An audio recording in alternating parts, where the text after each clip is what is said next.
What's up, gents? It's Brian Bandas. Happy Friday. Thank you so much for joining me here with themarriedman.co. I'm going to try and keep this brief. We got 5 things to go through. We're going to take a moment to step out of these sort of general mindset stuff, what I would equate to some fundamentals. I'm going to go with a sports analogy here.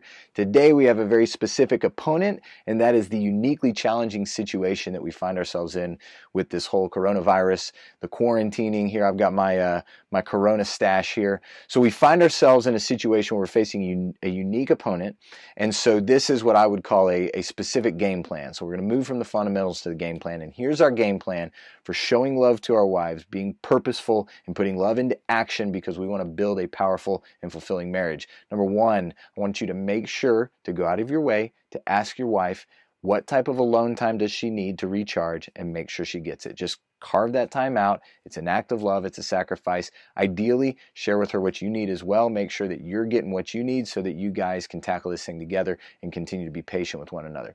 Number 2, give yourselves together time, especially for those of you with kids. That's the boat we're in.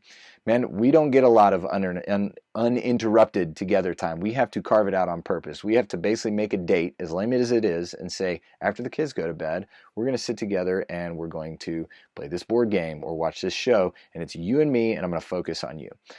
Number 3, stay physically active. This is a little more generic, not unique to the marriage thing, but it is 100% so effective to make sure that every day you get your blood flowing. I think specific to the marriage relationship, because we're cooped up together, we got a bunch of added stressors going on for a lot of us, and we got a bunch of extra time together. That's going to come out on my wife.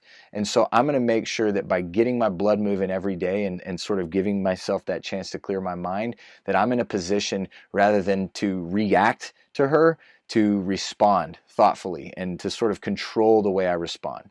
Number 4, be a safe place. I think this is the hardest one for me. When my wife comes to me, she says, I'm tired, I've got anxiety, I'm worried, whatever, I'm burnt out, I need a break. And my knee-jerk response is typically something like, yeah, well, toughen up. Everybody's having a hard time. That is not loving. If you can do it, make sure that when your wife comes to you, that she feels like she is heard. It's so simple. It sounds like this.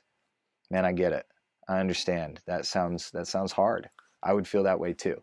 All right. Number 5, the last one, practice uncommon patience, because we're in an uncommon situation, and just go into it knowing, hey, this might be a little funky. We got a month where my kids aren't leaving the house and I'm not leaving the house. My wife's not leaving the house.